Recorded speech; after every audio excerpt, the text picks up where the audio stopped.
TV. So, today I'm going to start off. Today is going to be a kind of winging it kind of Friday. Simply because I didn't get a chance to like really get into anything. It's been a very lively week. If you have missed me on Facebook or anywhere else, it has simply been because I have not had a phone. I just recently got back. I just recently got back together with iPhone. So, to make a long story short, the last iPhone that I had, the face cracked on it. So I had to hurry up and get a Android. And although it was a pretty decent phone, it was one of the lesser expensive ones on the Android line, and it was a good phone, but I'm just one of those people. Once you get an iPhone, even though they're expensive as hell, it's the technology is just different. So my phone died, and so the phone I got to replace the last phone died, and so I wound up having to go ahead and shell out and go ahead and get another phone. Well, I wound up going ahead and getting another iPhone, and I basically got the latest. I think it's the XR and everything. I have to say I like it. I missed. I actually, because it is updated.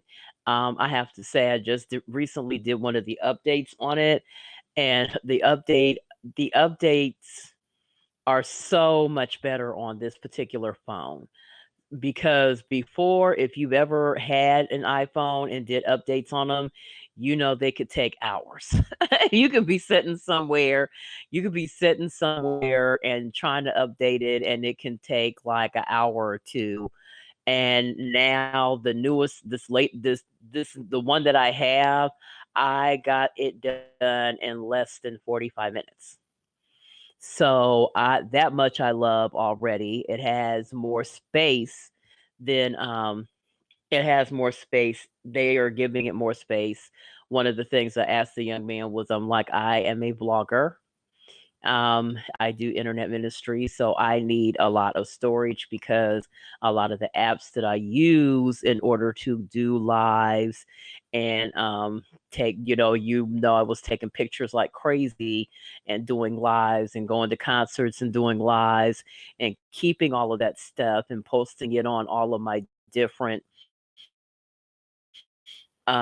social media, which reminds me I need to get my WordPress app back. So it's just been a lively week. So I went ahead and checked the Station Head app, and looks like I will be. So I'm staying on Anchor, and I will still be doing the Eclectic Music Nerd podcast. But it looks like I will be starting sometime this month. I will be doing the Eclectic Weekend lives as well. So I'm back. The Android app did not give me the same capabilities of being able to go live on Station Head like I had when I had my iPhone. So now that I'm back with iPhone, I'm able to do both. So I'll be able to do both and do live broadcasts as well as doing podcasts. So I'm going to do both. Um, Also, they've updated Station Head to the point where if you're hearing my podcast, or if you're hearing, because that will probably be a podcast too, just live. So if you're hearing the live radio show and you like what you hear, you can donate. You can donate to it. So I have the ability to get paid to do that as well. Um, they on there, they have where you give each other gems or whatever. So if you like what you're hearing, you can donate gems. We can donate gems to each other. Also, like my lives that I do with Haps TV, like me coming to you live now, you have the ability to sponsor me which means you can donate if you wish to donate. If I do a message that blesses you, you can donate coins to me. You can buy me a cup of coffee, whatever you want to do. You would have to do it on the Haps TV. You would have to do it on. You would have to get on the Haps TV link in order to do it. Also, my subscribership on YouTube is going up. So, like I said, the cheapest way, because I know some of you, are cash strapped because of COVID and everything. So the cheapest way that you can support me and not have to come out of pocket is by watching my videos. One thing I'm also in love with being back with the iPod, with the iPad, with the iPhone is my one favorite app that I had on there was the app that enabled me to take my podcast and make them into videos and post them on YouTube. So, however you choose to listen to my program or my content, you will be able to do that. So, I am really happy about that. I'm still doing Green Room. So, let me see here.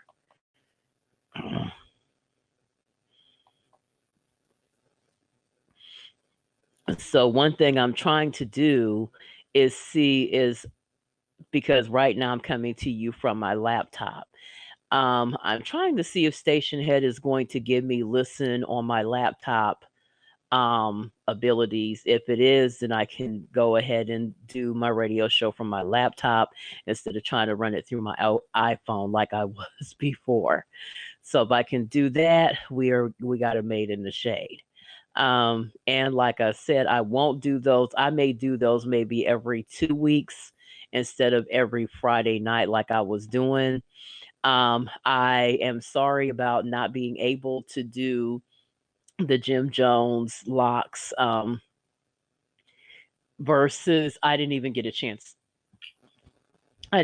chance to watch it because, Dipset versus Locks, and I really was looking forward to seeing that one. My son, who's 33, if you're related to me and listening to this, about my little boy.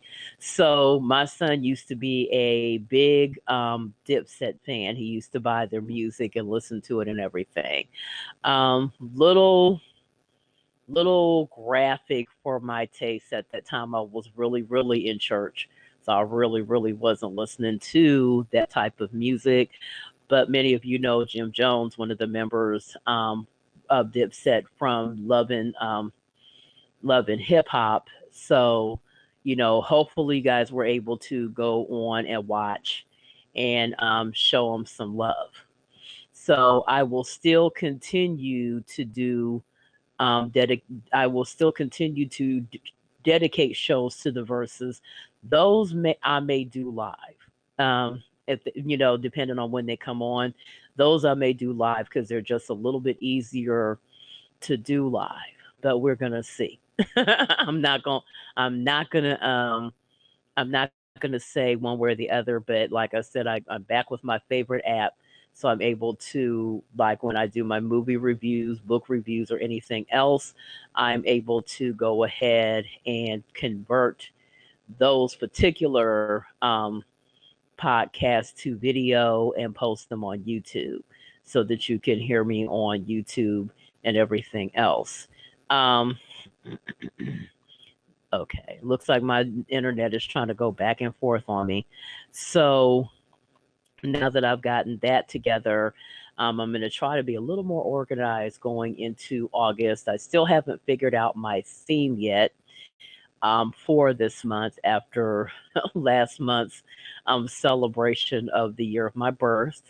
I always try to have a central theme for Adams Rib Media Ministry to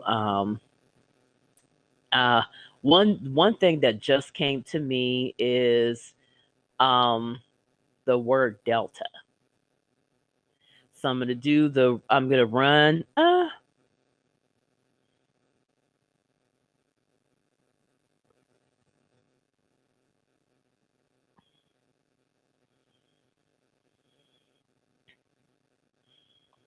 Just go ahead and close this.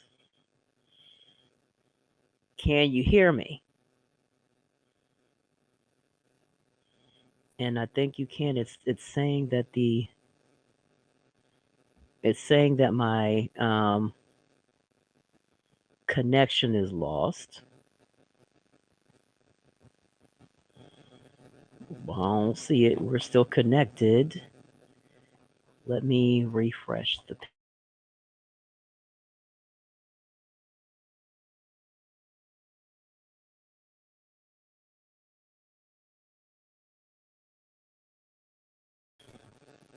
Okay. All right, we're back. I'm back up and running. So I'm checking. I'm right now checking my station head and seeing if there's any way that I can have the ability to go live from my computer. If I can go live from my computer, then we's in there, and I at least will do live.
Okay, I am back. I think so. I'm not going to be on here long because it looks like I am having a little bit of technical difficulty.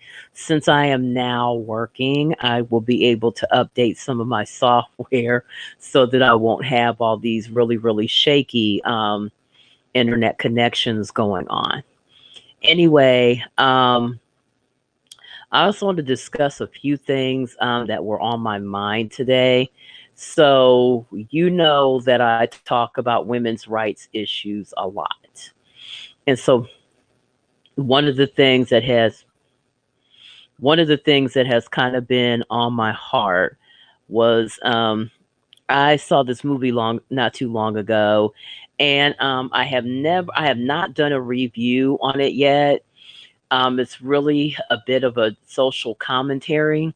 The name of the movie, and I highly recommend that you see it, is called Promising Young Woman. And it's the story of a young woman whose best friend was raped when they were in college, and the girl dropped out of school. They were both in med school, and the young woman dropped out of college due to the trauma, and the man who raped her was able to go forward, graduate, because the school did like a lot of colleges do and protect him, and barely investigated it, made her feel like it was her fault that he did what he did, and someone caught the whole thing on tape, so unfortunately was taped as well. Now, the young woman herself kind of spiraled down because she felt responsible for. She felt she didn't really do anything bad. She just felt so bad for her friend that she wound up dropping out of med school as well. So in this movie, and the movie was kind of based on a true story. So there was this woman in the news, and I don't know if you've heard of this, but this lady was going to local bars and pretending to be drunk, so drunk she couldn't stand on her feet, and so different men would offer to take her home, all under the lie of being a nice guy. They would take her home and offer to see her home, quote, safely. And once they got her where they wanted her, then each of them tried to sexually assault her. And so she would come to, and in the movie, if you could see these guys' faces whenever she would come to, they like to piss in their drawers. So I thought about the whole promising. Now, the title Promising Young Woman is a play on the words that you hear in the media whenever a young man has a quote feat, whether he's a doctor or athlete, the promise that they have and how this whole rape thing could ruin their lives. And I thought about it and I was like, what did they think that this woman had in front of her? And I say that because as a woman in ministry, um, which ministry is, some churches ministry is seen as men's territory. And because it's seen as men's territory, when women deign to study ministry, they go through a lot. And some of the collateral damage is sexual harassment. And I always wonder about the thinking that makes people think, well, we have to protect the sky. And I'm like, well, how about protecting the women a little harder too?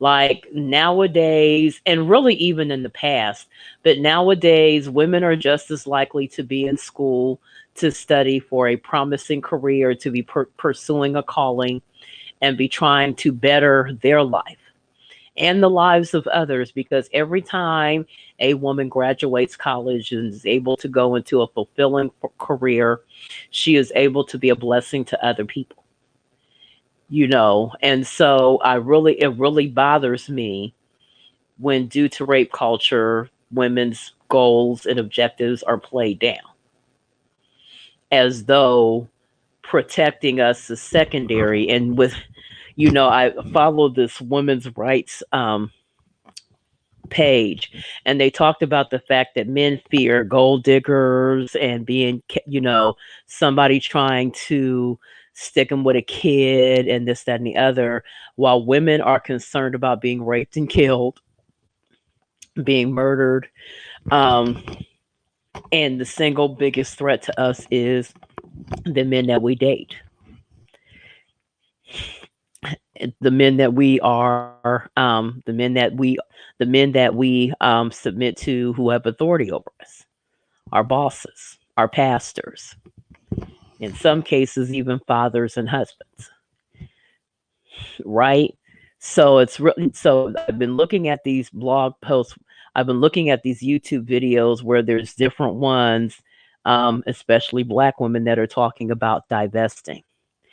And I always think that term is, I'm not divesting. I'm not divesting from the Black community. I'm not divesting from Black men, because I don't think that escaping Black is the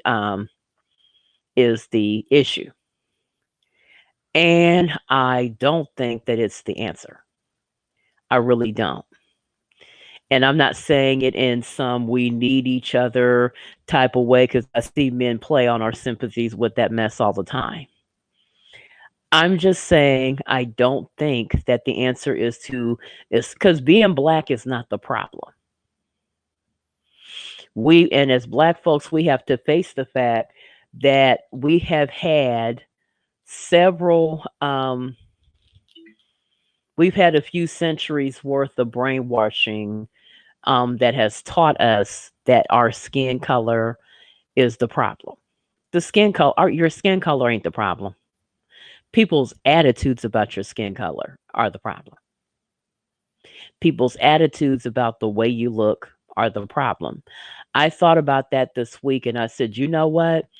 Black women, when Black women expect Black men to man up, to do better as husbands and fathers, to do more for our families and communities, we're oftentimes accused of wishing they were white men.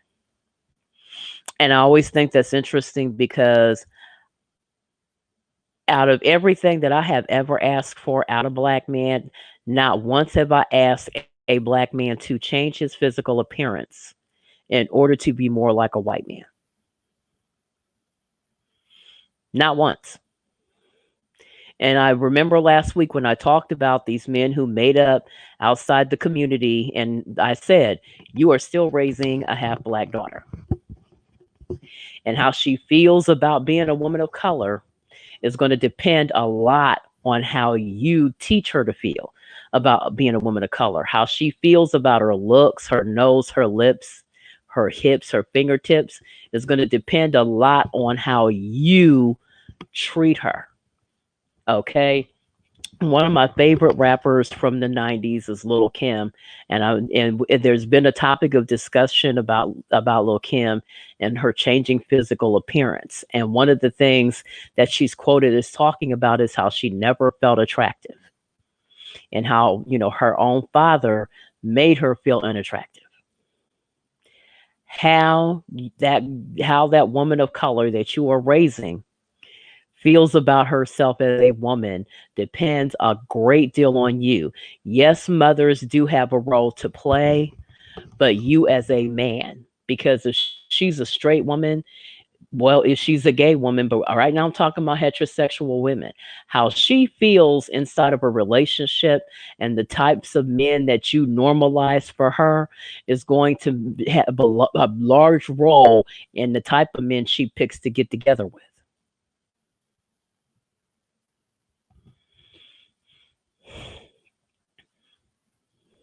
I want that to sink in. And this is kind of a continuation of that, I guess. Okay, because not once have I asked one black man to change their physical appearance. But here lately, all I've seen is black men telling us to straighten our hair, lighten our skin, put in these little stupid blue contacts, everything that we can, everything you can to make us more white. Now, if you got a secret fetish for white women, then at least admit that to yourself. But what you won't do is make me feel bad about being a black woman. I don't wish I were white. Not in the least. At 55, I am comfortable in my own skin. Now, can I say that I was always that way? No.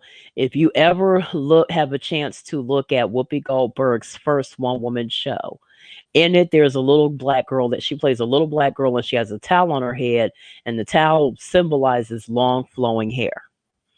Now people say, well, I remember we and my cousins used to play, and when we used to play, we used to tie bandanas around our heads that had that same look, long flowing hair.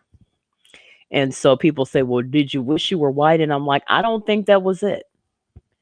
I think we were thinking about what we saw on magazine covers when we were younger that had nothing but white women with long flowing hair. So we were taught that that was beautiful. So once I got old enough to do my own hair, first I would, do press and curls and this, that, and the other. Then finally the Jerry curl was, the thing. And so I had a carefree curl. And eventually I grew my hair out.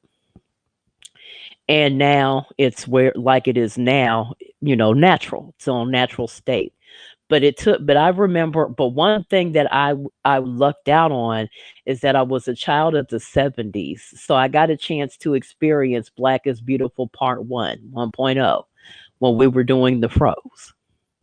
And when I look at old television now, when I look at stuff like Good Times and Sanford and Son, and I see the sisters with the naturals, I see the brothers with the naturals, I remember that that was a beautiful time for Black people because we were learning how to embrace, our own brand of beauty.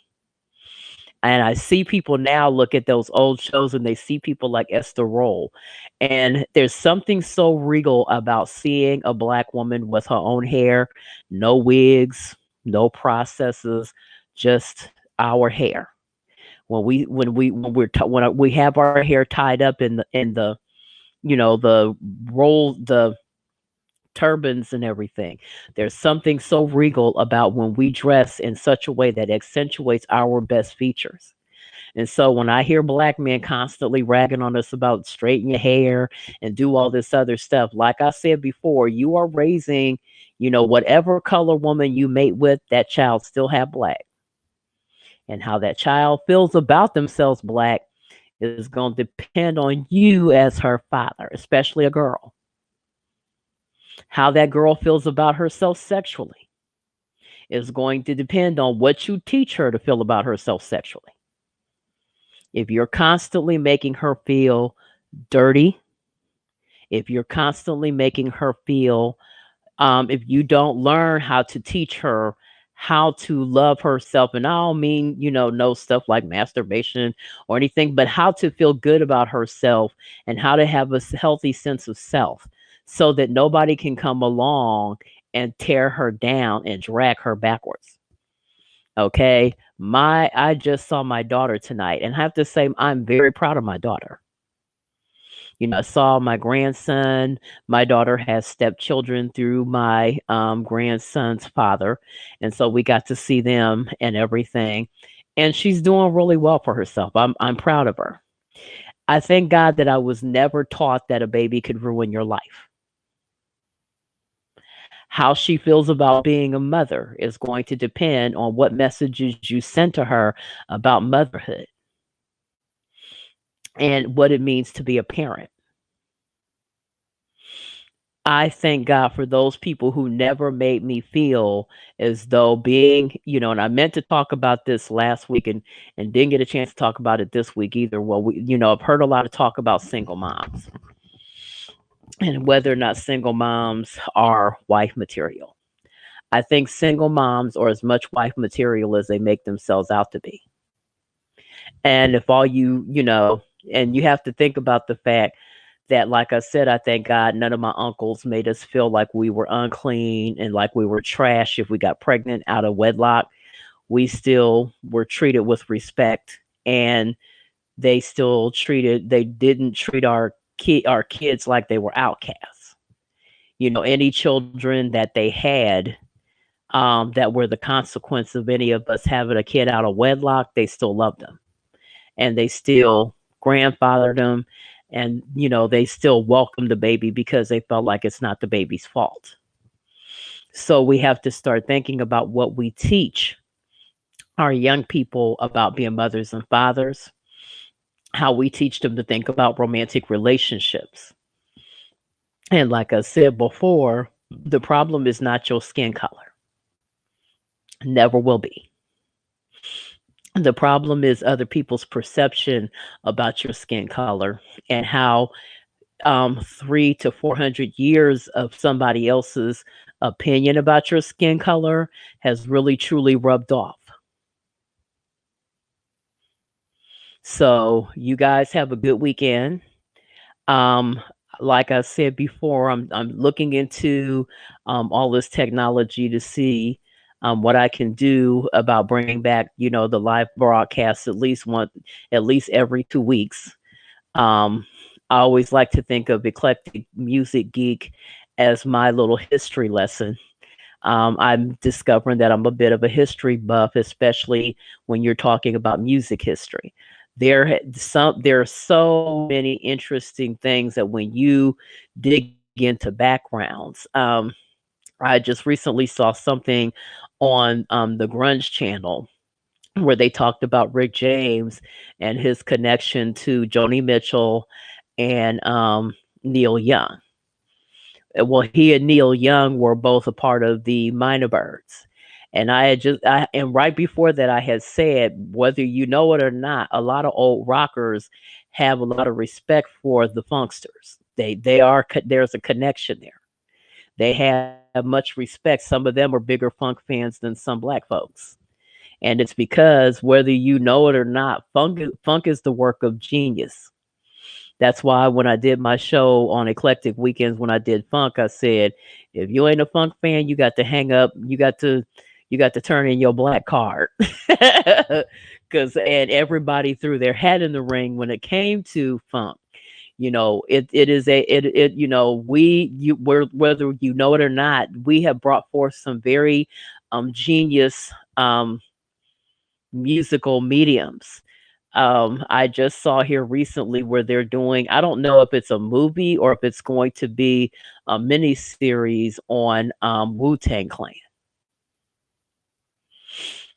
So it's going to be on Hulu. So I don't know if I'm going to subscribe to Hulu or not. Because I'm gonna be honest with you, I'm trying to, because those little memberships to those different channels, add up. And I'm like, well, shoot, we may as well go on and get cable for all of that. So I'm gonna see what I can do about that or whatever. But you guys have a blessed weekend. Um, Enjoy your little ones. Party safely. Try to social distance when you can. I saw the whole Lollapalooza thing on air, and girl, that looked like COVID 2021. Okay, we got this Delta variant going on. There are people who are catching who there are people who are vaccinated who are catching Delta. So do everything you can to mask back. We had to mask back up on the job. Mask up. Please get vaccinated. And I plead with you, please get vaccinated because, the vaccinations do help you even if you wind up with a breakthrough case. They make it so that it's not as bad. So do everything you can to cover up, keep yourself, don't go to no stuff that keeps you swirling in a crowd of folks and rubbed all up on people, because you don't know who's a silent carrier. And I do believe that the non-vaxxers that are not social distancing and not obeying any of the stuff that the people are telling us to do to halt the spread of this thing, I think that their behavior is not helping. So do everything that you can to try to do your part to halt the spread. We're hoping that vaccinations go up, because in all honesty, I would rather you vaccinate and not have to worry, and reduce your chances of being able to catch it. So you guys enjoy your weekend, party safely, party responsibly. If you're out and you're under the sound of my voice, please be partying responsibly. And most of all, stay black.